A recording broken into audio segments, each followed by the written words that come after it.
नाज़रीन, घोटकी वेझो ॻोठ ग़ुलाम हुसैन लगारी में अमन भाईचारे ऐं सूफ़ियुनि जे पैगाम खे आम करण लाइ सूफ़ियाणे राग रंग जी महफ़िल मुनक़िद कई वई। रिपोर्ट करे रहियो आहे मुश्ताक लगारी।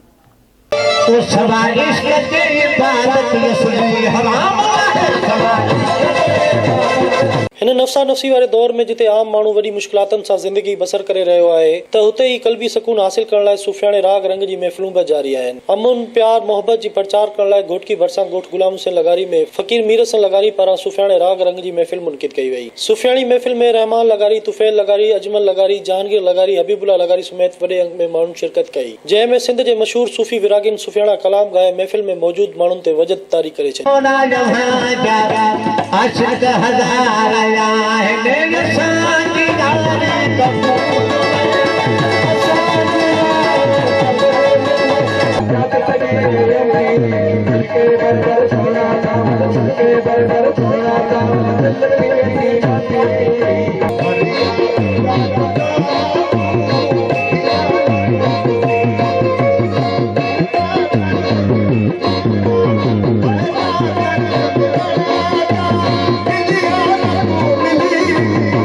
उन मौके ते शरीक माण्हुनि आवाज़ टीवी न्यूज़ सां ॻाल्हाईंदे चयो त ही मोहब्बती मेड़ा आहिनि। इंसानियत जेका आहे इन्ही में आहे, मोहब्बत में आहे। मोहब्बत जो पैगाम ॾियूं था। ही जेके सूफ़ी फ़कीर बुज़ुर्ग थी गुज़रिया आहिनि उन्हनि जो पैगाम आहे। ही गॾिजी वेही महफ़िलूं करे ही दुश्मनियूं, ही जेके ख़राबियूं आहिनि उन्हनि खे दूर करण जे लाइ ही असां कोठायूं आहिनि महफ़िलां।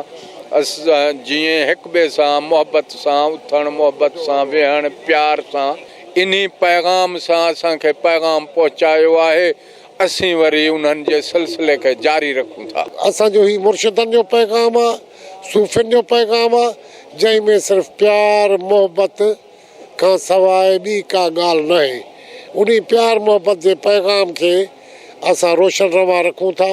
मोहब्बतूं क़ाइमु रहण जो हिकिड़ो ई तरीक़ो ऐं सिलसिलो आहे। इन्ही खे जेकॾहिं असां वधाईंदासीं त इहो वधंदो ऐं इहा इंसान ज़ात में सुजाॻी ईंदी, नफ़रतूं ख़तमु थींदियूं, मोहब्बतूं पैदा थींदियूं। घुटियल माहौल में ही महफ़िल रचाई आहे त माना ही झेड़ा, ही झगड़ा, ही धाड़ेलनि जो दौर, माना सभु माण्हू जेका आहिनि उहे मुख़्तलिफ़ अलाए कहिड़ा कहिड़ा माण्हुनि खे मसइला आहिनि, पर मीर हसन ख़ान ही जेकी महफ़िल रचाई आहे त एॾो वॾो जेको ही माना असांखे दिली सकून मिले पियो। ॻोठ ॿधिजे हिकिड़ो तनी जे वेड़े पाण ई ईंदो बादशाह, हुन ॾे न न्यापो कबो, न सनेहो कबो, न पैगाम, न ख़त, उहो पाण ई ईंदो बादशाह। ही मोहब्बतुनि जा मेला आहिनि, हिते मोहब्बती मिड़ी आया आहिनि।